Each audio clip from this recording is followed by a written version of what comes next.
Hello, എല്ലാവർക്കും നമസ്കാരം. എല്ലാവർക്കും നമ്മുടെ യൂട്യൂബ് ചാനലായ സ്റ്റഡി ക്ലബിലേക്ക് സ്വാഗതം. അപ്പോൾ നമ്മൾ SCERT സീരീസ് സോഷ്യൽ സയൻസിലൂടെയാണ് പോകുന്നത്. സോഷ്യൽ സയൻസിലെ 5th പാർട്ട് 1ഉം പാർട്ട് 2ഉം കംപ്ലീറ്റ് ചെയ്ത് 6th നമ്മൾ കയറിയിട്ടുണ്ട്. 6th പാർട്ട് 1 സോഷ്യൽ സയൻസിലെ ഫസ്റ്റ് ചാപ്റ്റർ നമ്മൾ ഫിനിഷ് ചെയ്ത് സെക്കൻഡ് ചാപ്റ്ററിലാണ് നമ്മൾ നിൽക്കുന്നത്. അതിൽ തന്നെ നമ്മൾ SCERTയിൽ നോക്കുന്നത് ന്യൂ SCERT ആണ് ഇപ്പോൾ നമ്മൾ പറഞ്ഞു പോകുന്നത്, ഒരു സീരീസ് പോലെ. അപ്പോൾ ഇന്ന് നമുക്ക് പറയാനുള്ളത് സെക്കൻഡ് ചാപ്റ്ററാണ്. 6th പാർട്ട് 1 സോഷ്യൽ സയൻസിൻ്റെ സെക്കൻഡ് ചാപ്റ്ററിലോട്ടാണ് നമ്മൾ പോകുന്നത്. അപ്പോൾ ആദ്യകാല രാഷ്ട്രങ്ങൾ എന്നുള്ളതാണ് ഈ ഒരു ചാപ്റ്ററിൻ്റെ പേര് വരുന്നത്. ഇതിൽ ഗ്രീസിനെ ഇൻട്രൊഡ്യൂസ് ചെയ്തുകൊണ്ടാണ് ഈ ഒരു ചാപ്റ്റർ തുടങ്ങുന്നത്. അതിൽ തന്നെ ഒളിമ്പിക്സ് ചിഹ്നത്തെക്കുറിച്ച് പറയുന്നുണ്ട്. അതായത് ഒളിമ്പിക്സിന് ആരംഭം കുറിച്ചത് പുരാതന ഗ്രീസിലാണെന്നും അതുപോലെ തന്നെ ഗ്രീക്ക് നഗരരാഷ്ട്രമായ ഏഥൻസിലാണ് എന്ത് ഉടലെടുത്തത്? ജനാധിപത്യം ഉടലെടുത്തത്. ഈ ജനാധിപത്യം ലോകത്തിന് ഗ്രീക്ക് നൽകിയ ഒരു മികച്ച സംഭാവനയായിരുന്നു. ഇതേ പോയിന്റ് നമ്മൾ, അതായത് ഈ ഡെമോക്രസി ഉടലെടുത്തത് ഏഥൻസിലാണ് എന്നുള്ള പോയിന്റ് നമ്മൾ 5th SCERT പഠിച്ച സമയത്തും പറഞ്ഞിട്ടുണ്ടായിരുന്നു. അന്ന് നമ്മൾ 2 കാര്യങ്ങളും കൂടി എക്സ്ട്രാ പറഞ്ഞു. ജനാധിപത്യം എന്ന പദം ആദ്യമായിട്ട് ഉപയോഗിക്കുന്നത് ഹെറോഡോട്ടസ് ആണെന്ന് അന്ന് പറഞ്ഞു. അതുപോലെ തന്നെ ഇന്ന് കാണുന്ന തരത്തിലുള്ള ആധുനിക തരത്തിലുള്ള ജനാധിപത്യം ഉദയം കൊണ്ടത് ഇംഗ്ലണ്ടിലാണെന്നും അന്ന് നമ്മൾ പറഞ്ഞിട്ടുണ്ടായിരുന്നു. എല്ലാവരും ഓർക്കുന്നുവെന്നാണ് ഞാൻ വിചാരിക്കുന്നത്. ഓക്കെ, അപ്പോൾ നമുക്ക് അടുത്ത പോയിന്റിലോട്ട് പോകാം. ഗ്രീക്ക് നഗരരാഷ്ട്രങ്ങളെക്കുറിച്ചാണ് പറയുന്നത്. ഗ്രീക്ക് നഗരരാഷ്ട്രങ്ങൾ എന്ന് പറയുമ്പോൾ ആദ്യം ഗ്രീസിൽ എങ്ങനെയായിരുന്നു? ഗ്രാമങ്ങൾക്ക് തന്നെയായിരുന്നു പ്രാധാന്യം. ഗ്രാമങ്ങളായിരുന്നു അവരുടെ അധിവാസ കേന്ദ്രങ്ങളെന്ന് പറയുന്നത്. ക്രമേണ കൃഷിയും കച്ചവടവും ഒക്കെ ഡെവലപ്പ് ആയതോടുകൂടി നഗരങ്ങൾ ഡെവലപ്പ് ചെയ്യാൻ തുടങ്ങി. പിന്നീട് ഈ നഗരവും നഗരത്തിന് ചുറ്റുമുള്ള ഗ്രാമങ്ങളെല്ലാം ചേർന്ന് നഗരരാഷ്ട്രങ്ങൾ രൂപപ്പെട്ടു. ഈ നഗരരാഷ്ട്രങ്ങൾ അവിടെ അറിയപ്പെട്ടത് പോളിസ് എന്നാണ്. ഇവിടെ ചെറിയൊരു എറർ വന്നതാണ്. പോളിസ് എന്നാണ് നഗരരാഷ്ട്രങ്ങൾ അറിയപ്പെട്ടിട്ടുണ്ടായിരുന്നത്. ഇനി ഗ്രീസിലെ പ്രധാനപ്പെട്ട നഗരരാഷ്ട്രങ്ങൾ ഏതൊക്കെയാണെന്ന് നോക്കാം. ഗ്രീസിൻ്റെ ലൊക്കേഷൻ ഇവിടെ വരുന്നുണ്ട്. ഏതൊക്കെയാണ് നഗരരാഷ്ട്രങ്ങളെന്ന് നോക്കാം. 1 തീബിസ് വരുന്നുണ്ട്, ഏഥൻസ് വരുന്നുണ്ട്, സ്പാർട്ട വരുന്നുണ്ട്, കൊറിന്ത് വരുന്നുണ്ട്. അപ്പോൾ കൊറിന്ത്, തീബിസ്, ഏഥൻസ്, സ്പാർട്ട എന്നിവ ഗ്രീസിലെ പ്രധാനപ്പെട്ട നഗരരാഷ്ട്രങ്ങളാണ്.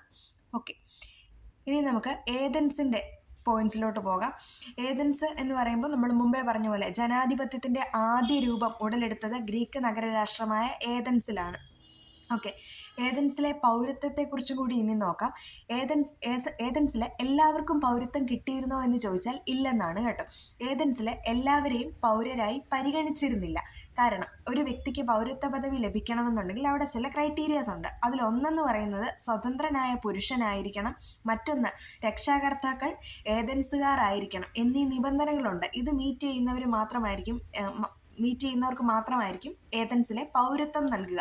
അപ്പോൾ സ്റ്റേറ്റ്മെൻറ്റിൽ നേരെ തിരിച്ച് കണ്ടു കഴിഞ്ഞാൽ അത് തെറ്റാണ്. ഏഥൻസിലെ എല്ലാവരെയും പൗരന്മാരായി പരിഗണിച്ചിരുന്നു എന്ന് പറഞ്ഞു കഴിഞ്ഞാൽ തെറ്റാണ്. സ്ത്രീകൾക്കും പ്രാധാന്യം കൊടുത്തിരുന്നു എന്ന് പറഞ്ഞാലും തെറ്റാണ്. ഇപ്പോൾ ആദ്യം ഡെമോക്രസി എന്ന് പറയുന്നൊരു കാര്യം അവിടെ ആണല്ലോ ഉദയം ചെയ്തത്. അപ്പോൾ ശരിയായിരിക്കാം എന്നുള്ള ഒരു ഇൻഡ്യൂഷൻ്റെ പുറത്ത് നമ്മൾ സ്റ്റേറ്റ്മെൻറ്റിൽ പോയി കുത്തി തെറ്റിക്കാതിരിക്കാൻ വേണ്ടിയിട്ടാണ് ഞാൻ എടുത്തു പറഞ്ഞത്. ഓക്കെ, ഇവിടെ പറയുന്നുണ്ട് എല്ലാ പുരുഷന്മാർക്കും പങ്കാളിത്തം ഉണ്ടായിരുന്നു പൗരത്വത്തിൽ. അതായത് ഈ മറ്റേ കണ്ടീഷൻസും കൂടി മീറ്റ് ചെയ്യുന്നവർക്ക്. സ്ത്രീകൾ, അടിമകൾ, വിദേശികൾ തുടങ്ങിയവർക്ക് പൗരത്വ പദവി ഉണ്ടായിരുന്നില്ല. വ്യക്തമായിട്ട് ഇവിടെ പറയുന്നുണ്ട് സ്ത്രീകൾക്കും അടിമകൾക്കും വിദേശികൾക്കും ഒന്നും പൗരത്വ പദവി ഉണ്ടായിരുന്നില്ലെന്ന്. ഇനി എപ്പോഴാണ് ഏഥൻസിലെ ഡെമോക്രസി കൂടുതൽ ഡെവലപ്പ് ആകാൻ തുടങ്ങുന്നതെന്ന് വെച്ച് കഴിഞ്ഞാൽ പെരിക്ലിസിൻ്റെ കാലത്താണ്. ഏഥൻസിലെ രാഷ്ട്രീയ സഭ അറിയപ്പെട്ടിരുന്നത് അസംബ്ലി എന്ന് ആണ്. ഇനി ആരാണ് പെരിക്ലിസ്? പെരിക്ലിസിനെ കുറിച്ച് ഇവിടെ ഒരു ബോക്സിൽ പറയുന്നുണ്ട്, നമുക്ക് പരിചയപ്പെടാം. പെരിക്ലിസ് എന്ന് പറയുന്നത് ഏഥൻസിലെ ശക്തനായ ഭരണാധികാരിയായിരുന്നു. ഇദ്ദേഹത്തിൻ്റെ കാലത്താണ് ഗ്രീക്ക് നഗരരാഷ്ട്രങ്ങളിൽ ഏഥൻസ് പ്രബലമായ സ്ഥാനം നേടിയെടുക്കുന്നത്. ഇനി ഇദ്ദേഹത്തിൻ്റെ ഒരു കോൺസെപ്റ്റ് എന്ന് പറയുന്നത് ഇദ്ദേഹം ഡീസെൻട്രലൈസേഷൻ ഓഫ് പവർ എന്നുള്ളൊരു കോൺസെപ്റ്റിൽ തന്നെയാണ് വിശ്വസിച്ചത്. അതായത് അധികാരം ഒരിക്കലും ഒരു വ്യക്തിയിൽ അല്ലെങ്കിൽ അധികാരം ഒരാളിൽ കേന്ദ്രീകരിക്കരുത് എന്നാണ് ഇദ്ദേഹം പറഞ്ഞത്. മറിച്ച് എല്ലാ ജനങ്ങൾക്കും പങ്കാളിത്തമുള്ളതായിരിക്കണം എന്നാണ്, അധികാരത്തിലെ എല്ലാ ജനങ്ങളുടെയും പാർട്ടിസിപ്പേഷൻ ഉണ്ടായിരിക്കണമെന്നാണ് പെരിക്ലിസ് പറഞ്ഞിട്ടുണ്ടായിരുന്നത്. ഓക്കെ, ഇനി ഏഥൻസിൻ്റെ മറ്റ് സവിശേഷതകളിലോട്ട് പോകുമ്പോൾ കലയ്ക്കും സംസ്കാരത്തിനും അവർ പ്രാധാന്യം നൽകിയിരുന്നു. അങ്ങനെയുള്ള ഒരു വിദ്യാഭ്യാസ രീതിയാണ് അവരവിടെ കൊടുത്തിട്ടുണ്ടായിരുന്നത്. നിർബന്ധിതമായിട്ട് ആൺകുട്ടികൾക്ക് 2 വർഷത്തെ സൈനിക സേവനം ഏർപ്പെടുത്തിയിട്ടുണ്ടായിരുന്നു. പിന്നീട് ഇവർക്ക് ശക്തമായ കപ്പൽപ്പടയും സൈനിക വ്യൂഹവും ഉണ്ടായിരുന്നു. അപ്പോൾ എന്തൊക്കെയാണ്? കലാ സംസ്കാരം ഓറിയൻറ്റഡ് ആയിട്ടുള്ള എഡ്യൂക്കേഷൻ ഉണ്ടായിരുന്നു, ആൺകുട്ടികൾക്ക് 2 വർഷത്തെ നിർബന്ധിത സൈനിക സേവനം ഉണ്ടായിരുന്നു, ശക്തമായ കപ്പൽപ്പടയും സൈനിക വ്യൂഹവും ഉണ്ടായിരുന്നു. ഓക്കെ, ഇനി സ്പാർട്ടയുടെ വിശേഷങ്ങളിലോട്ട് പോകാം. സ്പാർട്ടയിൽ ഏഥൻസിൽ നിന്നും വിഭിന്നമായിട്ട് ഇവിടെ പ്രഭുഭരണമാണ് സ്പാർട്ടയിൽ നിലനിന്നിട്ടുണ്ടായിരുന്നത്. ഇവരുടെ ട്രഡീഷണൽ ആയിട്ടുള്ള വാല്യൂസ്, പരമ്പരാഗത മൂല്യങ്ങൾക്കും സൈനിക പരിശീലനത്തിനും മുൻതൂക്കമുള്ള എഡ്യൂക്കേഷനാണ് ഇവർ കൊടുത്തത്. അപ്പുറത്ത് നമ്മൾ ഏഥൻസ് പറഞ്ഞപ്പോൾ എന്താണ് പറഞ്ഞത്? കല, സംസ്കാരം എന്നിവയ്ക്ക് പ്രാധാന്യം നൽകിയിരുന്ന വിദ്യാഭ്യാസം ആണ്. അവിടെയും സൈനിക സേവനം നിർബന്ധിതമായിട്ടുണ്ടായിരുന്നു. ഇവിടെ കൂടുതലും ഇവരുടെ ട്രഡീഷണൽ രീതിയിലോട്ടാണ് ഇവർ പോകുന്നത്. പരമ്പരാഗതമായ മൂല്യങ്ങൾക്കും സൈനിക പരിശീലനത്തിനും മുൻതൂക്കമുള്ള വിദ്യാഭ്യാസ സമ്പ്രദായമായിരുന്നു ഇവിടെ ഉണ്ടായിരുന്നത്. ഇനി ശ്രദ്ധിക്കണം, ആൺകുട്ടികൾക്ക് 23 വർഷത്തെ സൈനിക സേവനം നിർബന്ധമായിരുന്നു. അപ്പുറത്ത് ഏഥൻസിൽ ഏതാണ് 2 വർഷമേ പറയുന്നുള്ളൂ. ഇവിടെ സ്പാർട്ടയിൽ 23 വർഷത്തെ സൈനിക സേവനം നിർബന്ധമായിരുന്നു. അപ്പോൾ ഇത് രണ്ടും തിരിഞ്ഞു പോകരുത്. ഏഥൻസിൽ ആൺകുട്ടികൾക്ക് 2 വർഷത്തെ സൈനിക സേവനം നിർബന്ധിതമായിരുന്നു. കലാ, സംസ്കാരം എന്നിവയെ അടിസ്ഥാനമാക്കിയിട്ടുള്ള എഡ്യൂക്കേഷനായിരുന്നു. സ്പാർട്ടയിലോട്ട് വരുമ്പോൾ പ്രഭുഭരണമാണ് നിലനിന്നിട്ടുണ്ടായിരുന്നത്. പരമ്പരാഗത മൂല്യങ്ങൾക്കും സൈനിക പരിശീലനത്തിന് മുൻതൂക്കമുള്ള വിദ്യാഭ്യാസം കൊടുത്തു. ആൺകുട്ടികൾക്ക് 23 വർഷത്തെ സൈനിക സേവനം നിർബന്ധമായിരുന്നു. ഓക്കെ, ഇനി നമുക്ക് ശേഷം ഇവിടെ കാണാൻ പറ്റും, ഗ്രീക്ക് നഗരരാഷ്ട്രങ്ങളുമായിട്ട് ആരാണ് ശത്രുതയിലായിട്ടുണ്ടായിരുന്നത്? പേർഷ്യൻ സാമ്രാജ്യമാണ്. അപ്പോൾ പേർഷ്യയും ഗ്രീക്കും തമ്മിൽ ശത്രുതയിലായിരുന്നു. അപ്പോൾ ഗ്രീക്കിൻ്റെ നഗരരാഷ്ട്രങ്ങളായ ഏഥൻസും സ്പാർട്ടയും, ഇവരുടെ രണ്ടുപേരുടെയും സംയുക്ത സൈന്യം ഈ പേർഷ്യൻ സാമ്രാജ്യത്തെ ആക്രമിച്ച് കീഴടക്കുന്നുണ്ട്. അപ്പം ഈ ഒരു ഗ്രീക്കും പേർഷ്യയും തമ്മിലുള്ള ഈ ഒരു സംഘർഷമാണ്, ഈ യുദ്ധങ്ങളാണ് ഗ്രീക്കോ പേർഷ്യൻ യുദ്ധങ്ങൾ എന്ന് അറിയപ്പെടുന്നത്. ഓക്കെ, ഇതിൽ പിൽക്കാലത്ത്, അതായത് നമ്മളിപ്പം ഗ്രീക്കോ പേർഷ്യൻ വാർ പറഞ്ഞപ്പോൾ നമ്മൾ പറഞ്ഞു ഏഥൻസിൻ്റെ സ്പാർട്ടയുടെയും സംയുക്ത സൈന്യം ഒന്നിച്ചു നിന്നുകൊണ്ടാണ് പേർഷ്യൻ സാമ്രാജ്യത്തെ പരാജയപ്പെടുത്തിയത്. ഇനി പിന്നീട് ഈ ഏഥൻസും സ്പാർട്ടയും തമ്മിൽ ക്ലാഷ് ആവും. ഏഥൻസുമായിട്ട് സ്പാർട്ട ശത്രുതയിലാകും. അങ്ങനെ വരുന്ന സമയത്ത് സ്പാർട്ടയുമായിട്ട് സഖ്യത്തിലായിരുന്ന, അല്ലെങ്കിൽ സ്പാർട്ടയുമായിട്ട് ഫ്രണ്ട്ഷിപ്പിലുണ്ടായിരുന്ന ചില നഗരരാഷ്ട്രങ്ങളെയും ചേർന്ന് സ്പാർട്ട ഏഥൻസിനെ ആക്രമിച്ചു. ഈ ഒരു യുദ്ധം അറിയപ്പെടുന്നത് ഫെലോപ്പൊണേഷ്യൻ യുദ്ധങ്ങൾ അല്ലെങ്കിൽ പെലോപ്പൊണേഷ്യൻ യുദ്ധങ്ങൾ എന്നാണ്. ഇതിൽ സ്പാർട്ട വിജയിക്കുകയും ചെയ്യുന്നുണ്ട്. എങ്ങനെയാണ്? ഒന്നുകൂടെ പറയാം. ആദ്യം ഗ്രീക്കും പേർഷ്യയും തമ്മിൽ യുദ്ധം നടക്കുന്നു. ഗ്രീക്കോ പേർഷ്യൻ യുദ്ധത്തിൽ പേർഷ്യയെ പരാജയപ്പെടുത്താൻ ഏഥൻസും സ്പാർട്ടയും ഒരുമിച്ച് നിൽക്കുന്നു. എന്നാൽ പിൽക്കാലത്ത് സ്പാർട്ട ഏഥൻസുമായിട്ട് ശത്രുതയിലാകുന്നു. സ്പാർട്ടയുടെ ഫ്രണ്ട്ഷിപ്പിലുണ്ടായിരുന്ന മറ്റ് നഗരരാഷ്ട്രങ്ങളെ കൂട്ടുപിടിച്ച് സ്പാർട്ട ഏഥൻസിനെ ആക്രമിച്ച് തോൽപ്പിക്കുന്നുണ്ട്. ഏഥൻസ് പരാജയപ്പെട്ടു, സ്പാർട്ട ജയിച്ചു. ഈ ഏഥൻസും സ്പാർട്ടയും തമ്മിലുണ്ടായ യുദ്ധം അറിയപ്പെടുന്നതാണ് ഫെലോപ്പൊണേഷ്യൻ യുദ്ധങ്ങൾ അല്ലെങ്കിൽ ഫെലോപ്പൊണേഷ്യൻ വാർ എന്ന് പറയുന്നത്. ക്ലിയർ ആണെന്ന് വിചാരിക്കുന്നു. ഇനി നമ്മളെപ്പോഴും പറയാറുള്ള മാരത്തൺ ഓട്ടം, അതിൻ്റെ ഒരു ഹിസ്റ്ററി ഉണ്ട്, അതാണ് ഇവിടെ പറയുന്നത്. എന്താണ് മാരത്തൺ ഓട്ടം എന്ന് വെച്ച് കഴിഞ്ഞാൽ, നമ്മൾ മുമ്പേ കണ്ട ഗ്രീക്കോ പേർഷ്യൻ വാർ ഉണ്ടല്ലോ. അപ്പോൾ ഈ ഗ്രീക്കോ പേർഷ്യൻ വാറിൻ്റെ സമയത്ത് ഏഥൻസിൽ നിന്ന് 26 മൈലുകൾക്കപ്പുറത്തുള്ള മാരത്തണിൽ വെച്ച്, അതൊരു സ്ഥലമാണ്, മാരത്തണിൽ വെച്ച് ഗ്രീക്കുകാരും പേർഷ്യക്കാരും ഏറ്റുമുട്ടി. അപ്പോൾ ഗ്രീക്കുകാർ വിജയികളായി. ഈ ഗ്രീക്കുകാർ വിജയിച്ചപ്പോൾ അത് നാടൊട്ടുക്ക് അറിയിക്കാനും വേണ്ടിയിട്ട് ഒരു സന്ദേശവാഹകനെ, ഒരു ദൂതനെ ഏഥൻസിലോട്ട് അയച്ചു. അപ്പം ഈ പോകുന്ന വഴിക്ക് ഇദ്ദേഹം ഈ വിജയവാർത്ത എല്ലാവരെയും അറിയിച്ചുകൊണ്ട് ഇദ്ദേഹം ഓടിയാണ് പോകുന്നത്. അപ്പം അദ്ദേഹം പറഞ്ഞ കാര്യമൊക്കെ പറയുന്നുണ്ട്, ആഹ്ലാദിക്കൂ, നമ്മൾ വിജയിച്ചു എന്നൊക്കെ പറയുന്നു. അപ്പം ഇദ്ദേഹം ഇങ്ങനെ പോവുകയും എന്നാൽ ദീർഘദൂരം ഓടിയതിൻ്റെ ഭാഗമായിട്ട് അദ്ദേഹം മരണപ്പെടുകയും ചെയ്തു. അപ്പോൾ ഇദ്ദേഹത്തിൻ്റെ ഓർമ്മയ്ക്കാണ് ദീർഘദൂര ഓട്ടത്തിന് മാരത്തൺ ഓട്ടം എന്ന പേര് നൽകിയത്. അപ്പോൾ അതൊരു സ്ഥലമാണ്. ആ ഒരു പേരിൻ്റെ ഹിസ്റ്ററി എന്ന് പറയുന്നത് മാരത്തൺ എന്ന് പറയുന്ന സ്ഥലമാണ്. ഇൻസിഡൻറ്റ് ഈ ഒരു സംഭവം കൂടിയാണെന്ന് ഓർത്തിരിക്കുക. ശേഷം ഇനിയും 2 ഇമ്പോർട്ടൻറ്റ് പോയിന്റ്സ് ആണ് ഹെറോഡോട്ടസും തൂസിഡൈഡ്സും. ഓൾറെഡി നമ്മൾ ഹെറോഡോട്ടസിനെ 5th പറഞ്ഞപ്പോൾ പറഞ്ഞിട്ടുണ്ടായിരുന്നു, ഡെമോക്രസി എന്ന പദം ആദ്യമായിട്ട് ഉപയോഗിക്കുന്നത് ഹെറോഡോട്ടസ് ആണെന്ന് പറഞ്ഞു. ഇനി ഇദ്ദേഹമാണ് ചരിത്രത്തിൻ്റെ പിതാവെന്ന് അറിയപ്പെടുന്നത്. ഇനി ഗ്രീക്കോ പേർഷ്യൻ യുദ്ധങ്ങളെ ഇതിവൃത്തമാക്കി രചിച്ച ദ ഹിസ്റ്ററീസ് ആണ് ലോകത്തിലെ തന്നെ ആദ്യത്തെ ചരിത്രകൃതിയാണ്. അപ്പോൾ ഈ ചരിത്രകൃതി എഴുതുന്നത് ഹെറോഡോട്ടസ് ആണ്. അപ്പോൾ ചരിത്രത്തിൻ്റെ പിതാവെന്നറിയപ്പെടുന്ന ഹെറോഡോട്ടസ് ആണ് ഈ കൃതി രചിച്ചത്. അപ്പോൾ ഹെറോഡോട്ടസിൻ്റെ വർക്ക് ഏതാണ്? ദ ഹിസ്റ്ററീസ് ആണ്. അത് എന്തിനെ അടിസ്ഥാനമാക്കി എഴുതിയതാണ്? ഗ്രീക്കോ പേർഷ്യൻ യുദ്ധങ്ങളെ അടിസ്ഥാനമാക്കി എഴുതിയതാണ്. ആദ്യത്തെ ചരിത്ര കൃതിയാണ് ഇതെന്ന് പറയുന്നത്. ഇനി അത് കഴിഞ്ഞിട്ട് നമ്മൾ പറഞ്ഞു ഫെലോപ്പൊണേഷ്യൻ വാറിനെ കുറിച്ച് അല്ലെങ്കിൽ പെലോപ്പൊണേഷ്യൻ യുദ്ധത്തെക്കുറിച്ച് പറഞ്ഞു. അത് ആരും തമ്മിൽ നടന്നതാണ്. സ്പാർട്ടയും ഏതൻസും തമ്മിൽ നടന്ന ഫെലോപ്പൊണേഷ്യൻ യുദ്ധങ്ങളുടെ ചരിത്രം രേഖപ്പെടുത്തിയത് തൂസിഡൈഡ്സ് ആണ്. ഇദ്ദേഹം second founding father of history എന്നാണ് അറിയപ്പെടുന്നത്. ഓക്കെ, ഈ ചരിത്രകാരൻ്റെ വർക്കാണ് ഹിസ്റ്ററീസ് ഓഫ് ദ ഫെലോപ്പൊണേഷ്യൻ വാർ എന്ന് പറയുന്നത്. ഹിസ്റ്ററീസ് ഓഫ് ദ ഫെലോപ്പൊണേഷ്യൻ വാർ എന്ന് പറയുന്നതാണ് ഇദ്ദേഹത്തിൻ്റെ ചരിത്രകൃതി. അപ്പോൾ ദ ഹിസ്റ്ററീസ് ആരുടെയാണ്? ഹെറോഡോട്ടസിൻ്റെ ആദ്യത്തെ ചരിത്രകൃതി. അതിൻ്റെ പ്രമേയം എന്തായിരുന്നു? ഗ്രീക്കോ പേർഷ്യൻ യുദ്ധം. ഇനി സ്പാർട്ടയും ഏതൻസും തമ്മിൽ നടന്ന ഫെലോപ്പൊണേഷ്യൻ യുദ്ധത്തെ അടിസ്ഥാനമാക്കി എഴുതിയത് ആരാണ്? ഫെലോപ്പൊണേഷ്യൻ വാർ എന്ന ഗ്രന്ഥം എഴുതിയത്, ഹിസ്റ്ററീസ് ഓഫ് ദ ഫെലോപ്പൊണേഷ്യൻ വാർ എഴുതിയത് തൂസിഡൈഡ്സ് ആണ്. അദ്ദേഹം second founding father of history എന്നാണ് അറിയപ്പെടുന്നത്. ഇത്രയും ക്ലിയർ ആണെന്ന് വിചാരിക്കുന്നു. അങ്ങനെ നമ്മൾ എത്തി നിൽക്കുന്നു ഗ്രീക്ക് തത്വചിന്തകരിൽ. ഗ്രീക്ക് തത്വചിന്തകരായ സോക്രട്ടീസ്, പ്ലേറ്റോ, അരിസ്റ്റോട്ടിൽ. ഇതിൽ സോക്രട്ടീസിലോട്ട് ആദ്യം പോകാം. സോക്രട്ടീസിൻ്റെ കാര്യം പറയുമ്പോൾ അദ്ദേഹമാണ് അറിവാണ് നന്മ എന്ന തത്വത്തിന് പ്രാധാന്യം നൽകിയിട്ടുണ്ടായിരുന്നത്. അദ്ദേഹത്തിൻ്റെ തിയറീസും അദ്ദേഹത്തിൻ്റെ ആശയങ്ങളെല്ലാം സംവാദ രീതി അല്ലെങ്കിൽ സോക്രട്ടിക് മെത്തേഡ് എന്നാണ് അറിയപ്പെട്ടിട്ടുണ്ടായിരുന്നത്. ഇനി സോക്രട്ടീസിൻ്റെ ശിഷ്യനായിരുന്നു പ്ലേറ്റോ. പ്ലേറ്റോ അക്കാദമി എന്ന പഠനകേന്ദ്രം സ്ഥാപിച്ചു. അദ്ദേഹത്തിൻ്റെ പ്രധാന കൃതിയാണ് റിപ്പബ്ലിക് എന്ന് പറയുന്നത്. സോക്രട്ടീസിന് മറ്റൊരു ശിഷ്യനും കൂടി ഉണ്ടായിരുന്നു. സെനോഫോൺ എന്നാണ് അദ്ദേഹത്തിൻ്റെ പേര്. എക്സ് ആണ്. സെനോഫോൺ എന്നാണ് അദ്ദേഹത്തിൻ്റെ, ഞാൻ ഒന്നുകൂടി ക്ലിയർ ആയിട്ട് എഴുതാം.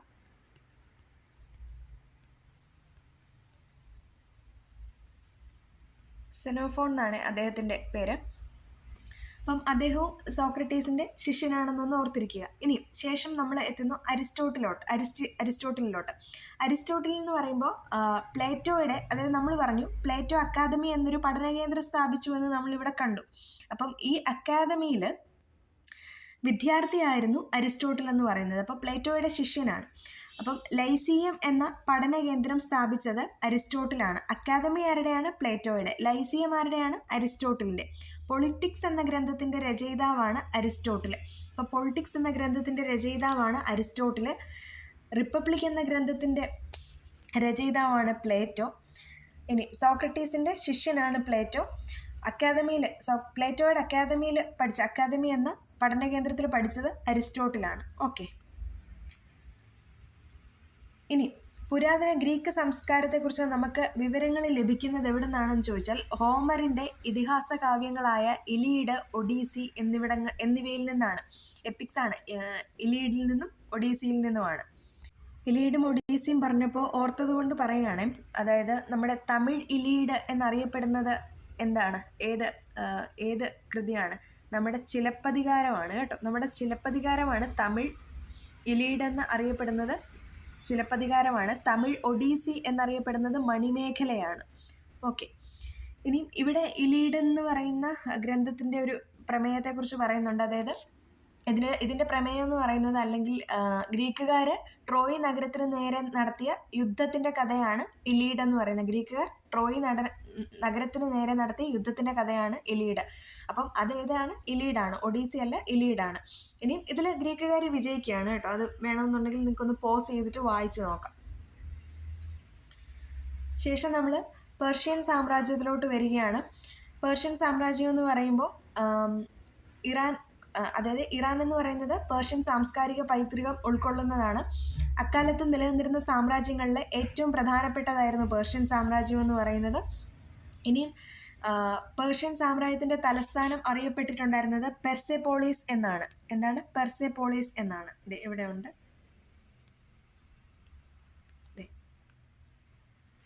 ഒരു മിനിറ്റ്. പെർസെപോളിസ് എന്നാണ് ഇവിടെയുണ്ട്, ഹൈലൈറ്റ് ചെയ്തിട്ടുണ്ട്. പെർസെപോളിസ് ആയിരുന്നു ഈ സാമ്രാജ്യത്തിൻ്റെ തലസ്ഥാനം. ഏത്? പേർഷ്യൻ സാമ്രാജ്യത്തിൻ്റെ തലസ്ഥാനം.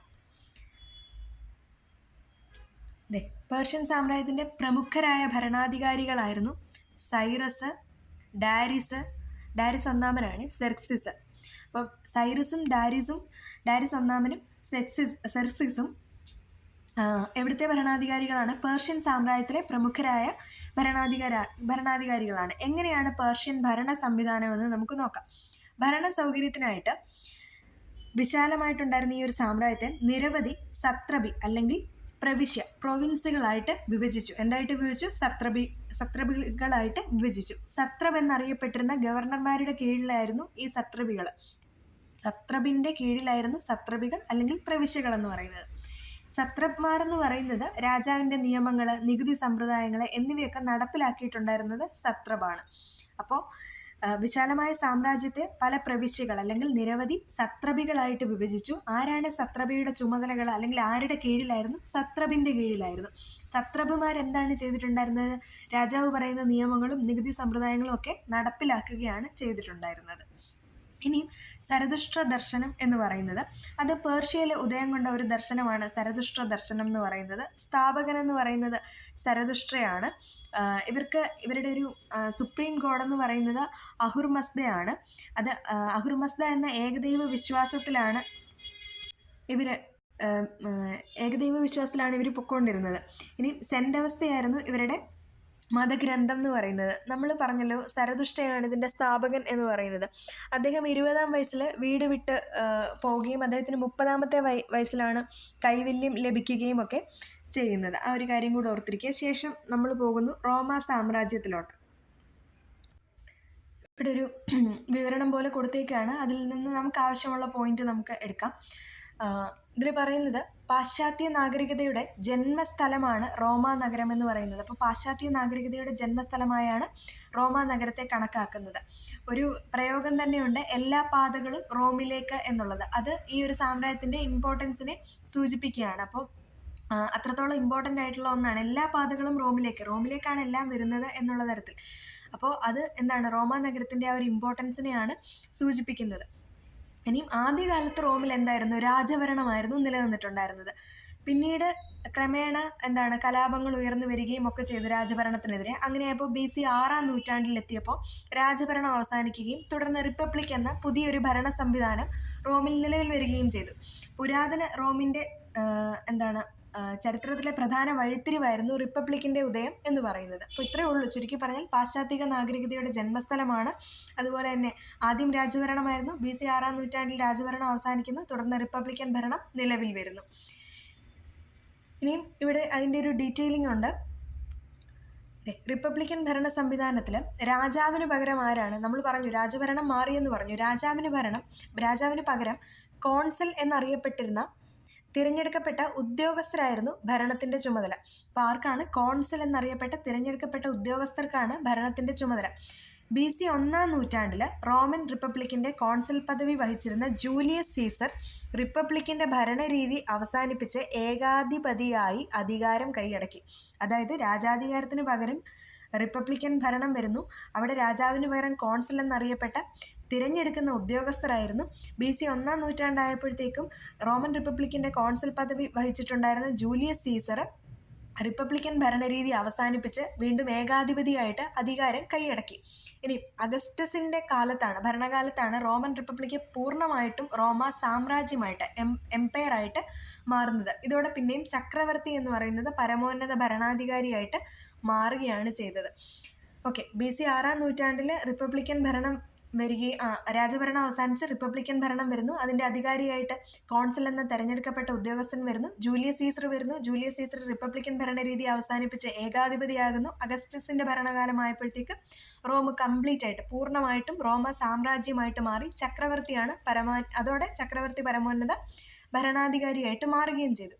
ഇനി റോമ സാമ്രാജ്യത്തിൻ്റെ സവിശേഷതകൾ എങ്ങനെയാണ് എന്ന് നമുക്ക് നോക്കാം. അപ്പുറത്ത് നമ്മൾ സത്രവിൻ്റെ ചുമതലകൾ അങ്ങനെയുള്ള കാര്യങ്ങൾ, പ്രവിശ്യകളെ സത്രവകളായിട്ട് തിരിക്കുന്നതിനെക്കുറിച്ചൊക്കെയാണ് പറഞ്ഞതെങ്കിൽ റോമൻ സാമ്രാജ്യത്തിൻ്റെ കാര്യം വരുമ്പോൾ റോമൻ സാമ്രാജ്യം എന്ന് പറയുന്നത് നിങ്ങൾക്കിവിടെ കാണാം. യൂറോപ്പ്, വടക്കൻ ആഫ്രിക്ക, പടിഞ്ഞാറൻ Asia, north Africa, west Asia, Europe എന്നിവിടങ്ങളിൽ വ്യാപിച്ചു കിടന്നിരുന്ന വിശാലമായ സാമ്രാജ്യമാണ് റോമാ സാമ്രാജ്യം എന്ന് പറയുന്നത്.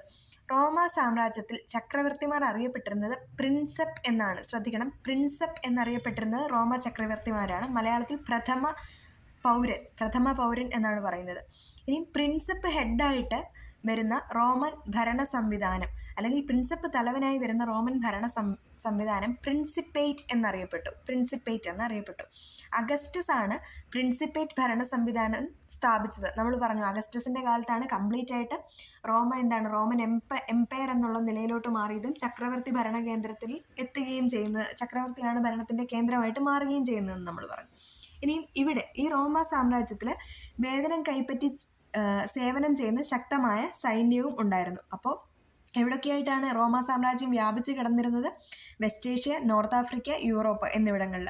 പിന്നീട് റോമൻ ചക്രവർത്തിമാർ പ്രിൻസിപ്പ് എന്നറിയപ്പെട്ടു. പ്രിൻസിപ്പ് ഹെഡായിട്ട് വരുന്ന റോമൻ ഭരണ സംവിധാനം പ്രിൻസിപ്പേറ്റ് എന്നറിയപ്പെട്ടു. അഗസ്റ്റസ് ആണ് പ്രിൻസിപ്പേറ്റ് ഭരണ സംവിധാനത്തിന് തുടക്കം കുറിച്ചത്. ഇനിയും റോമിൻ്റെ കൾച്ചറൽ കോൺട്രിബ്യൂഷൻ അല്ലെങ്കിൽ സാംസ്കാരിക സംഭാവനകൾ എന്തൊക്കെയാണെന്ന് നോക്കിക്കഴിഞ്ഞു കഴിഞ്ഞാൽ ജലവിതരണത്തിനായിട്ട് ഇവർ നിർമ്മിച്ചിട്ടുള്ള കമാനാകൃതിയിലുള്ള കനാലുകളായ അക്വിഡക്റ്റുകളും അതുപോലെ വിശാലമായതും തുറന്ന വേദിയുമായ കൊളോസിയവുമാണ് റോമൻ സാമ്രാജ്യത്തിൻ്റെ സാംസ്കാരിക സംഭാവനകൾ. അക്വിഡക്റ്റിൻ്റെ ചിത്രവും കൊളോസിയത്തിൻ്റെ ചിത്രവുമാണ് നമ്മൾ ഈ കാണുന്നത്. ഗൂഗിളിൽ സെർച്ച് ചെയ്ത കുറച്ചും കൂടെ വേറെ പിക്സൊക്കെ കാണാനെ കൊണ്ടുപറ്റും കേട്ടോ. ചിത്രം കണ്ടുപിടിക്കുമ്പോൾ നമ്മുടെ മനസ്സിൽ നിൽക്കുമല്ലോ. ഇനി ഇന്ത്യയിലെ രാഷ്ട്ര രൂപീകരണം എന്നുള്ള ഹെഡിങ്ങിലേക്കാണ് നമ്മൾ പോകുന്നത്. ഇതിലും ഒരു വിവരണം കൊടുത്തിട്ടുണ്ട്. ഇതിൽ നിന്ന് നമുക്ക് ആവശ്യമായ പോയിന്റ്സ് നമുക്ക് എടുക്കാം. ഹാരപ്പൻ സംസ്കാരം തകർന്നതൊക്കെ നമ്മൾ മുൻപത്തെ ചാപ്റ്ററിൽ കണ്ടതാണ്. ഇതിന് മുന്നേ ഉള്ള ആദിമ മനുഷ്യരും സംസ്കാരം എന്ന് പറയുന്ന ഒരു ചാപ്റ്ററിനകത്ത് നമ്മൾ കണ്ടു. ഇവിടെ ഹാരപ്പൻ സംസ്കാരത്തിന്റെ തകർച്ചയ്ക്ക് ശേഷം എന്ത് വരികയാണ്? 1500 BC ആര്യന്മാർ ഇന്ത്യൻ ഉപഭൂഖണ്ഡത്തിന്റെ വടക്കു പടിഞ്ഞാറ് സപ്തസിന്ധു പ്രദേശങ്ങളിൽ അധിവാസം ഉറപ്പിച്ചു. അക്കാലത്ത് രചിക്കപ്പെട്ടതാണ് വേദങ്ങൾ എന്ന് പറയുന്നത്. വേദങ്ങൾ രചിക്കപ്പെട്ട ഈ കാലഘട്ടം വേദകാലം എന്നറിയപ്പെട്ടിരുന്നു. വേദകാലം രണ്ടായിട്ട് തിരിയുന്നുണ്ടെന്ന് നമുക്കറിയാം. ഋഗ്വേദ കാലഘട്ടം എന്നും പിൽക്കാല വേദകാലഘട്ടം എന്നും അറിയപ്പെടുന്നുണ്ട്. ഓക്കെ, പിന്നീട് ഈ വന്ന ആര്യന്മാരെന്ന് പറയുന്നത് സപ്തസിന്ധു പ്രദേശത്ത് നിന്ന് ഗംഗയുടെയും പിന്നീട് അതിൻ്റെ പോഷക നദികളുടെയും തീരങ്ങളിൽ എത്തിച്ചേരുകയും പിന്നെ ഇരുമ്പിൻ്റെ കണ്ടുപിടുത്തം വരുന്നു, കൃഷി വ്യാപിക്കുന്നു, അങ്ങനെ പ്രൊഡക്ഷൻ വർദ്ധിക്കുന്നു, മിച്ചോൽപാദനം വരുന്നു, കച്ചവട കേന്ദ്രങ്ങൾ വികാസം പ്രാപിക്കുന്നു, അങ്ങനെ നഗരങ്ങൾ വികാസം പ്രാപിക്കുന്നു, ജനപദങ്ങൾ രൂപപ്പെടുന്നു. ഇതാണ്, അതായത് നമ്മൾ ഫസ്റ്റ് ചാപ്റ്റർ പറഞ്ഞ സമയത്ത് നമ്മൾ പറഞ്ഞു ഹാരപ്പൻ സിവിലൈസേഷൻ്റെ ഒരു കാലഘട്ടം എന്ന് പറയുന്നത് ഫസ്റ്റ് അർബനൈസേഷൻ എന്നാണ് ആ ഒരു കാലഘട്ടം അറിയപ്പെടുന്നത്. അതിനുശേഷം സെക്കൻഡ് അർബനൈസേഷൻ എന്ന് പറയുന്നത് നമ്മളുടെ ജനപദങ്ങളുടെ അല്ലെങ്കിൽ മഹാജനപദയുടെ കാലഘട്ടമാണ്. കാരണം കൃഷി വികാസം പ്രാപിക്കുന്നു, പുതിയ നഗരങ്ങൾ വരുന്നു, ഇരുമ്പ് കണ്ടുപിടിച്ചു, അതുപോലെ തന്നെ ഫലഭൂഷ്ടമായ സ്ഥലങ്ങളിൽ കൃഷി ആരംഭിക്കുന്നു. അങ്ങനെയൊക്കെയുള്ള കാര്യങ്ങൾ കൊണ്ട് സെക്കൻഡ് അർബനൈസേഷൻ എന്ന് നമ്മൾ പറയുന്നത് നമ്മുടെ മഹാജനപദയുടെ കാലഘട്ടമാണ്. ഓക്കെ, ഇവിടെ ജനപദങ്ങളിൽ നിന്ന് മഹാജനപദങ്ങളിലേക്ക് എന്ന് കൊടുത്തിട്ടുണ്ട്. രണ്ടാം നഗരവൽക്കരണം, മഹാജനപദങ്ങളുടെ കാലം ഇന്ത്യയിലെ രണ്ടാം നഗരവൽക്കരണം എന്നാണ് അറിയപ്പെടുന്നത്. പറഞ്ഞ പോയിന്റ്സ് ഇവിടെ ഉണ്ട്. ഫലഭൂഷ്ടമായ നദീതടങ്ങളുണ്ടായിരുന്നു, വനമേഖലകളുണ്ടായിരുന്നു, അങ്ങനെയുള്ള കുറേ കാര്യങ്ങൾ കൊണ്ടാണ് ഇത് കൂടുതലായിട്ട് ഇവിടെ നഗരവൽക്കരണമൊക്കെ നടക്കുന്നത്. ഇനി ഇതിൽ തന്നെ ഈ മഹാജനപദങ്ങൾ എന്ന് പറയുന്നത് 16 എണ്ണമാണ്. ഇവിടെ കൊടുത്തിട്ടുണ്ട് 16 എണ്ണമാണ്. ഏതൊക്കെയാണെന്ന് നോക്കാം. കമ്പോജം, ഗാന്ധാരം, മഗധ, അംഗം, വജ്ജി, മല്ലി, കാശി, വത്സ, കോസലം, ചേതി, പാഞ്ചാലം, അശ്മകം, അവന്തി, ശൂരസേന, കുരു, മത്സ്യ എന്നിവയായിരുന്നു 16 മഹാജനപദങ്ങൾ. ഈ 16 മഹാജനപദങ്ങളിൽ ഏറ്റവും പ്രബലമായിട്ട് മാറിയത് നമ്മുടെ മഗധയാണ്. ഓക്കെ, മഗധയാണ് പ്രബലമായിട്ട് മാറിയിട്ടുണ്ടായിരുന്നത്. ഇനി ജനപദം എന്നാൽ എന്താണ്? ജനപദം എന്നാൽ ജനങ്ങൾ അധിവസിച്ച സ്ഥലം എന്നാണ് അർത്ഥം. ഇവിടെ കൂടുതൽ റിസോഴ്സ് ലഭിക്കുന്നത് കൊണ്ട് കൃഷിയിടങ്ങളിലും താമസ മേഖലകളും രൂപപ്പെടുത്തിയ ജനങ്ങൾ അവിടെ തന്നെ സ്ഥിരമായിട്ട് താമസിക്കുകയും ചെയ്തു. ഇങ്ങനെയാണ് ജനപദങ്ങൾ ഡെവലപ്പ് ആകുന്നത്. അതായത് കൃഷി വികാസം പ്രാപിച്ചപ്പോൾ അവിടെ തന്നെ സെറ്റിൽഡ് ലൈഫ് അതിൻ്റെ ചുറ്റും വരുന്നു, അവരവിടെ തന്നെ താമസിക്കുകയും അങ്ങനെ ജനപദങ്ങൾ ഫോം ചെയ്യുകയും ചെയ്തു എന്നാണ് പറയുന്നത്. മഗധയുടെ ഒരു പൊസിഷൻ പറയുന്നുണ്ട്, കാണിക്കുന്നുണ്ട് മാപ്പിൽ. അപ്പോൾ മഗധ പ്രസന്റ് എവിടെയാണ്? ബീഹാറാണ് എന്നും കൂടി ഒന്ന് ഓർത്തിരിക്കുക. ഇനി മഗധ എന്തുകൊണ്ടാണ് മഗധ ഇത്രയും പെട്ടെന്ന് അല്ലെങ്കിൽ ഇത്ര ശക്തമായിട്ടുള്ള ഒരു അല്ലെങ്കിൽ മഗധയുടെ വളർച്ചയ്ക്ക് സഹായകമായ ഘടകങ്ങൾ എന്തൊക്കെയാണ് എന്ന് നമുക്ക് നോക്കാം. ഒന്ന്, മെയിനായിട്ട് ഇരുമ്പയിരിൻ്റെ സാന്നിധ്യം അവിടെ ഉണ്ടായിരുന്നു എന്നുള്ളതാണ്. അപ്പോൾ അവർക്ക് കൂടുതൽ ഉപകരണങ്ങളും കാര്യങ്ങളും നിർമ്മിക്കാൻ പറ്റുകയും കാട് വെട്ടിത്തെളിക്കാനും കൃഷി ചെയ്യാനും ഒക്കെ പറ്റി. പിന്നെ ശക്തരായ ഭരണാധികാരികൾ ഉണ്ടായിരുന്നു. പിന്നീട് ഗംഗയുടെ പോഷക നദികളുടെ സമീപത്തായതുകൊണ്ട് കൂടുതൽ ഫെർട്ടൈലായിരുന്നു. കൃഷി വളരെ പെട്ടെന്ന് വികാസം പ്രാപിക്കുന്നുണ്ടായിരുന്നു. അതുകൊണ്ട് തന്നെ കൃഷി, വാണിജ്യം എന്നിവ പുരോഗതി പ്രാപിച്ചു. ഇനിയും ഇവിടെ ശ്രദ്ധിക്കണേ, ഇവിടെ മഗധയിലെ റൂളേഴ്സിനെ കുറിച്ച് പറയുന്നുണ്ട്. ബിംബിസാരൻ, അജാതശത്രു, മഹാപത്മനന്ദൻ, ധനനന്ദൻ. സത്യത്തിൽ ഇവർ മഗധയിലെ ഭരണാധികാരികൾ ഇവിടെ കോമൺ ആയിട്ടൊരു ബോക്സിൽ കൊടുത്തിട്ടുണ്ടെന്നുണ്ടെങ്കിലും നിങ്ങൾക്കറിയാം ഇത് ഓരോ ഡൈനാസ്റ്റിയുടെ അണ്ടറിൽ വരുന്ന റൂളേഴ്സാണ് ഇവർ. ഇപ്പം നമുക്കതൊന്ന് സ്പെസിഫൈ ചെയ്ത് അതും കൂടി ഒന്ന് പറഞ്ഞു പോകാം. അതായത് ഹാരിങ്ക ഡൈനാസ്റ്റിയുടെ അണ്ടറിൽ വരുന്ന ആളാണ്, ഹാരിങ്ക ഡൈനാസ്റ്റിയുടെ അണ്ടറിൽ വരുന്നതാണ് ആര്? ബിംബിസാരനും അജാതശത്രുവും. വേറൊരാളും കൂടെ ഉണ്ട്, ഉദയൻ എന്ന് പറയുന്നതും ഹാരിങ്ക ഡൈനാസ്റ്റി. ഇവർ 3 പേരും ഹാരിങ്ക ഡൈനാസ്റ്റിയുടെ അണ്ടറിൽ വരുന്ന റൂളേഴ്സാണ്. ബിംബിസാരനും അജാതശത്രുവും ഉദയൻ എന്ന് പറയുന്നത്. പിന്നീട് ഇത് കൂടാതെ ശിശുനാഗ ഡൈനാസ്റ്റി എന്ന് പറഞ്ഞൊരു ഡൈനാസ്റ്റി ഉണ്ട്. ശിശുനാഗയിൽ വരുന്നവരാണ് ശിശുനാഗനും കാലശോകനുമാണ് അതിനകത്തെ റൂളേഴ്സ് എന്ന് പറയുന്നത്. പിന്നീട് നന്ദ ഡൈനാസ്റ്റിയിൽ വരുന്നവരാണ് മഹാപത്മനന്ദനും ധനനന്ദനും. ഇതിൽ ഈ മഹാപത്മനന്ദ ഉണ്ടല്ലോ, ഇത്രയും ക്ലിയർ ആണെന്ന് വിചാരിക്കുന്നു. ഞാനത് ഒന്ന് വായിക്കുകയാണ്. ഇതിൽ മഹാപത്മനന്ദയെ നമ്മൾ പലപ്പോഴും ഫസ്റ്റ് ഹിസ്റ്റോറിക്കൽ എംപയർ ആയിട്ടൊക്കെയാണ് ചരിത്ര ഗ്രന്ഥങ്ങളിലൊക്കെ രേഖപ്പെടുത്തിയിട്ടുള്ളത്. ഫസ്റ്റ് ഹിസ്റ്റോറിക്കൽ എംപയർ ആയിട്ടാണ് ഇദ്ദേഹത്തെ കാണുന്നത്. പിന്നീട് ഫസ്റ്റ് നന്ദ കിങ്ങും കൂടിയാണ് മഹാപത്മനന്ദ എന്ന് പറയുന്നത്. പിന്നീട് ധനനന്ദയുടെ കാര്യത്തിൽ ഒരു ഇമ്പോർട്ടൻ്റ് ആയിട്ടുള്ളൊരു കാര്യം പറയാനുള്ളതെന്ന് വെച്ച് കഴിഞ്ഞാൽ ഇദ്ദേഹത്തിൻ്റെ സമയത്താണ്, ധനനന്ദയുടെ സമയത്താണ് അലക്സാണ്ടർ ഇന്ത്യയിലോട്ട് വരുന്നത്. ഏതാണ് കാലഘട്ടം? 326 BC വരുന്നത്. ധനനന്ദൻ്റെ ഭരണകാലത്താണ് അലക്സാണ്ടർ ഇവിടേക്ക് വരുന്നതെന്നൊന്ന് ഓർത്തിരിക്കുക. ഇനി നമുക്ക് നമ്മുടെ മൗര്യ സാമ്രാജ്യത്തിലോട്ട് പോകാം. BC 321 മഗധയിലെ ഭരണാധികാരിയായിരുന്ന ഈ ധനനന്ദനെ പരാജയപ്പെടുത്തി ചന്ദ്രഗുപ്ത മൗര്യൻ മഗധയുടെ അധികാരം പിടിച്ചെടുത്തു. മഗധയോടൊപ്പം സമീപ പ്രദേശങ്ങളെയും കൂട്ടിച്ചേർത്ത് അദ്ദേഹം മൗര്യ സാമ്രാജ്യം അല്ലെങ്കിൽ മൗര്യ രാജ്യം സ്ഥാപിച്ചു. ഇതിന് അദ്ദേഹത്തിന് ആരുടെ സഹായം ഉണ്ടായിരുന്നു? അദ്ദേഹത്തിൻ്റെ മന്ത്രിയായിരുന്ന കൗടില്യൻ അഥവാ ചാണക്യൻ്റെ സഹായം അദ്ദേഹത്തിന് ഉണ്ടായിരുന്നു. ഇനി മൗര്യ സാമ്രാജ്യത്തിലെ മികച്ച ഭരണാധികാരി ആയിരുന്നു അശോകൻ എന്ന് പറയുന്നത്. അദ്ദേഹം എവിടെ വരെ പിടിച്ചടക്കി എന്നുള്ളത് കാണാം.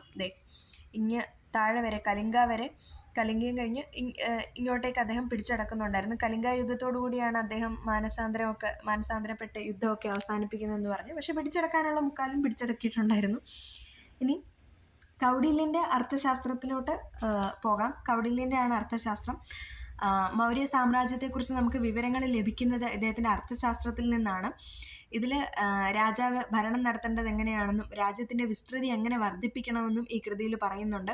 പിന്നെ രാജ്യത്തെ ആക്രമണത്തിൽ നിന്ന് എങ്ങനെ രക്ഷിക്കണമെന്നും നികുതി ഈടാക്കേണ്ടത് എങ്ങനെയാണ്, അല്ലെങ്കിൽ ഏതൊക്കെ തരത്തിലുള്ള നികുതിയാണ് തുടങ്ങിയ കാര്യങ്ങളൊക്കെ അർത്ഥശാസ്ത്രത്തിൽ പറയുന്നുണ്ട്. അതുപോലെ തന്നെ ഇതിനകത്താണ് സപ്താംഗ തിയറി ഓഫ് സ്റ്റേറ്റ് വരുന്നത് ഇതിനകത്താണ്. അപ്പം ഇതിനകത്ത് സപ്താംഗ തിയറിയിൽ പറയുന്നത് ഒരു രാഷ്ട്രത്തിൻ്റെ ഘടകങ്ങൾ എന്തൊക്കെയാണെന്നാണ് പറയുന്നത്. അതായത് നമ്മൾ 5th SCERT പറഞ്ഞ സമയത്ത് പറഞ്ഞു നമ്മുടെ മോഡേൺ ഡേയിൽ ഒരു സ്റ്റേറ്റ് എന്ന് പറയുമ്പോൾ എന്തൊക്കെ ഘടകങ്ങൾ ചേർന്നതാണ്. അപ്പോൾ നമ്മൾ പറഞ്ഞു ഗവൺമെൻറ്, ഭൂപ്രദേശം, പരമാധികാരം, പോപ്പുലേഷൻ, ഇതെല്ലാം ചേർന്നതാണ്. ഈ ഘടകങ്ങൾ ചേരുമ്പോഴാണ് നമുക്ക് ഒരു സ്റ്റേറ്റ് എന്ന് നമുക്ക് ഡിഫൈൻ ചെയ്യാൻ പറ്റുന്നത്, അല്ലെങ്കിൽ സ്റ്റേറ്റിൻ്റെ ഫാക്ടർ എന്ന് പറയുന്നത്. അന്ന് കൗടില്യൻ്റെ അർത്ഥശാസ്ത്രത്തിൽ പറഞ്ഞിട്ടുണ്ടായിരുന്നത് എന്തൊക്കെയാണെന്ന് വെച്ച് കഴിഞ്ഞാൽ സ്വാമി എന്ന് വെച്ച് കഴിഞ്ഞാൽ കിങ് ആണ്, നമ്മുടെ രാജാവ് തന്നെയാണ്. സ്വാമി, അമാത്യ എന്ന് വെച്ച് കഴിഞ്ഞാൽ മിനിസ്റ്ററാണ്. പിന്നീട് ജനപദ, ടെറിട്ടറി. പിന്നീട് മിത്ര എന്ന് പറഞ്ഞു കഴിഞ്ഞാൽ ഫ്രണ്ട്സ് ആയിട്ടുള്ള ആളുകൾ ഉണ്ടായിരിക്കണം. പിന്നീട് ഘോഷ എന്ന് പറയുന്നത് ട്രഷറിയാണ്, ഖജനാവാണ്. പിന്നീട് ദണ്ഡ എന്ന് പറഞ്ഞത് നീതി നടപ്പാക്കണം. ഒരു രാഷ്ട്രത്തിൻ്റെ പ്രധാനപ്പെട്ട ഘടകമാണ് നീതി എന്ന് പറയുന്നത്.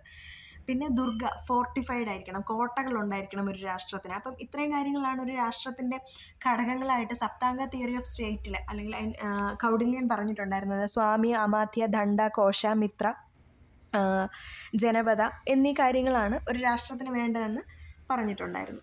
ഓക്കെ, ഇത്രയും ക്ലിയർ ആണെന്ന് പ്രതീക്ഷിക്കുന്നു.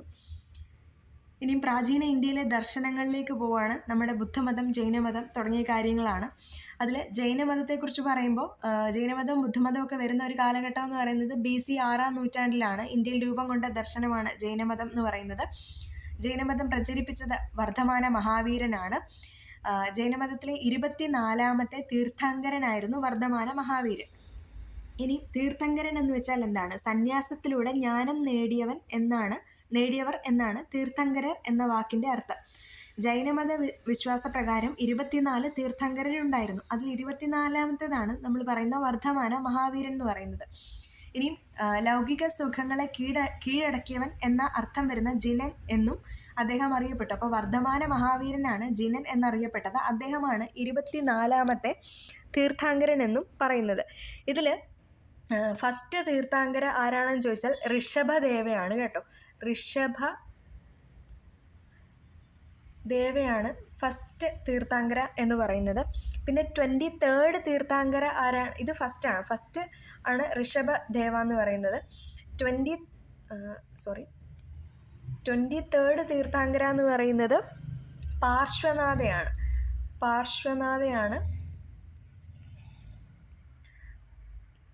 അതാണ് 23rd എന്ന് പറയുന്നത്. ഇനിയും അതുപോലെ തന്നെ ഈ തീർത്ഥാങ്കരർക്കെല്ലാം ഓരോ സിമ്പിൾസ് ഉണ്ട്. അതായത് ഇപ്പം ഋഷഭദേവയ്ക്കുള്ള സിമ്പിൾ എന്ന് പറയുന്നത് ബുള്ള് അല്ലെങ്കിൽ ഓക്സ് ആണ്. 23rd തീർത്ഥാങ്കരയായിട്ടുള്ള പാർശ്വനാഥിൻ്റെ സിമ്പിൾ എന്ന് പറയുന്നത് സ്നേക്കാണ്. നമ്മുടെ ഈ വർദ്ധമാന മഹാവീരൻ അല്ലെങ്കിൽ ജിനൻ, അദ്ദേഹത്തിൻ്റെ സിമ്പിൾ എന്ന് പറയുന്നത് ലയണാണ്. അപ്പോൾ അതും കൂടി ഒന്ന് ഓർത്തിരിക്കുക. മാത്സ് ദ ഫോളോയിങ്ങിലൊക്കെ ഏൻഷ്യൻ ഹിസ്റ്ററി റിലേറ്റഡ് ആയിട്ട് ക്വസ്റ്റ്യൻ വന്നാൽ ചെയ്യാനെ കൊണ്ട് ഉപകാരപ്പെടുമല്ലോ. ഇനി ജൈനമതത്തിൻ്റെ ആശയങ്ങൾ എന്തൊക്കെയാണെന്ന് നോക്കാം. എല്ലാ വസ്തുക്കളും ജീവനുണ്ടെന്ന് ഇവർ പറയുന്നു.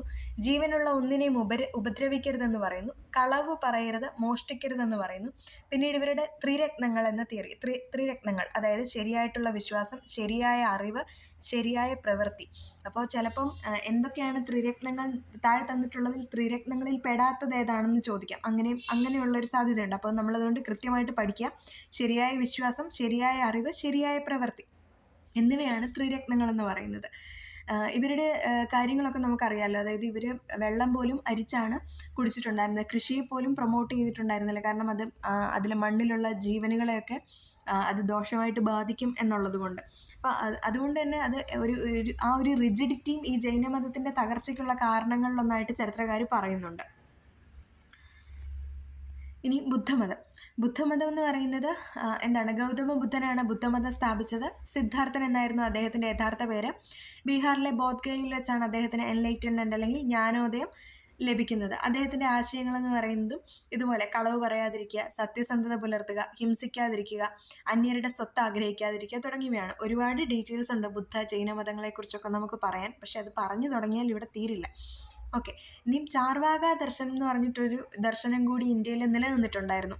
ഈ ദർശനം ലോകായത എന്നും അറിയപ്പെട്ടിട്ടുണ്ടായിരുന്നു. ഇവർ മെയിനായിട്ട് ഒരു വിശ്വാസം എന്നതിനേക്കാൾ കൂടുതൽ അന്വേഷണങ്ങൾക്കാണ് പ്രാധാന്യം കൊടുത്തിട്ടുണ്ടായിരുന്നത്. ആ ഒരു തത്വത്തിലാണ് അവർ അന്വേഷിക്കുക എന്നുള്ള തത്വത്തിനാണ് ഇവർ പ്രാധാന്യം കൊടുത്തത്. ഇവർ വാണ്ടറേഴ്സാണ്. ഇങ്ങനെ അലഞ്ഞ് നടക്കാമെന്ന് പറയില്ല, അങ്ങനെ കാര്യങ്ങളെ അന്വേഷിച്ച് നടക്കുക, അങ്ങനെയുള്ള ആളുകളായിരുന്നു ചാർവാക ദർശനത്തിൽ പെട്ടിട്ടുണ്ടായിരുന്നത്. ഇതുപോലെ തന്നെ മറ്റൊരെണ്ണം കൂടെ ഉണ്ട് കേട്ടോ, അജീവിക എന്ന് പറയുന്നത് കേട്ടിട്ടുണ്ടായിരിക്കും. അജീവിക മക്കരി ഘോഷായരുടെയാണ് അജീവിക എന്ന് പറയുന്നത്. അജീവിക സെക്ട് എന്ന് പറയുന്നത് ഫാറ്റലിസം, നിയതി, അതിനകത്തൊക്കെയാണ് അവർ വിശ്വസിച്ചിട്ടുണ്ടായിരുന്നത്. അത് എന്ന് പറയുന്നത് നമ്മുടെ യൂണിവേഴ്സിൽ നടക്കുന്ന എല്ലാ ഇവൻറ്റ്സ് എന്ന് പറയുന്നത് നേരത്തെ ഡിറ്റർമൈൻ ചെയ്ത് വെച്ചേക്കുന്നതാണ്. നമുക്കതിനകത്തൊന്നും ചെയ്യാനില്ല എന്നുള്ള തരത്തിലാണ് പറയുന്നത്. ഓൾറെഡി അത് എങ്ങനെ സംഭവിക്കണം എന്നുള്ളത് കോസ്മിക് പ്രിൻസിപ്പിൾ വെച്ചിട്ട് നിശ്ചയിക്കപ്പെട്ടിട്ടുള്ള കാര്യങ്ങളാണെന്നാണ് അവർ പറയുന്നത്. അതുപോലെ തന്നെ ഈ ജൈനിസവുമായിട്ട് ബന്ധപ്പെട്ടിട്ടേ പറയുമ്പോൾ അതും കൂടി അങ്ങ് പറയാം. ജൈനിസവുമായിട്ട് ബന്ധപ്പെട്ടിട്ട് ഒരു തിയറി ഉണ്ട്, അനേകാന്തവാദ എന്ന് പറയുന്നത്. ജൈനിസവുമായിട്ട് ബന്ധപ്പെട്ടിട്ടാണ്. അനേകാന്തവാദ എന്ന് പറയുന്നത് ട്രൂത്ത് എന്ന് പറയുന്നത് അബ്സല്യൂട്ട് അല്ല എന്നാണ് പറയുന്നത്. ട്രൂത്ത് ഈസ് നോട്ട് അബ്സല്യൂട്ട് എന്നാണ് പറയുന്നത്. അത് ഫിക്സഡും അല്ല, മറിച്ച് ട്രൂത്ത് എന്ന് പറയുന്നത് ആളുകളുടെ വ്യൂ പോയിൻ്റ് അനുസരിച്ച് അതിനെ ബേസ് ചെയ്ത് നിൽക്കുന്ന ഒരു കാര്യമാണെന്നാണ് ഈ ഒരു അനേകാന്തവാദ എന്ന് പറയുന്ന തിയറിയിൽ പറയുന്നത്. അപ്പോൾ ഈ ഒരു ചാപ്റ്റർ ഇവിടെ കഴിയുകയാണ്. ക്ലാസ് ക്ലിയർ ആയിരുന്നു എന്നാണ് ഞാൻ വിചാരിക്കുന്നത്. അടുത്ത ചാപ്റ്റർ നമുക്ക് അടുത്ത ക്ലാസ്സിൽ എടുക്കാം. അപ്പോൾ നമ്മൾ ഓരോ ചാപ്റ്ററും അതിൻ്റെ അഡീഷണൽ പോയിൻറ്റ്സും പറയുന്നത് കൊണ്ടാണ് ഓരോരോ ചാപ്റ്ററും നമുക്ക് തീർക്കാൻ പറ്റുന്ന ഓരോ ചാപ്റ്ററായിട്ട് നമ്മൾ പോകുന്നത്. അപ്പോൾ ക്ലാസ് ഇഷ്ടമായെന്നുണ്ടെങ്കിൽ ചാനൽ സബ്സ്ക്രൈബ് ചെയ്യാൻ മറക്കരുത്. അതുപോലെ തന്നെ ലൈക്ക് ചെയ്യാനും ഷെയർ ചെയ്യാനും മറക്കരുത്. അടുത്ത ക്ലാസ് നമുക്ക് അടുത്ത ദിവസം തന്നെ വളരെ പെട്ടെന്ന് തന്നെ അടുത്ത ക്ലാസ്സുമായിട്ട് വരാം. അപ്പോൾ ബൈ.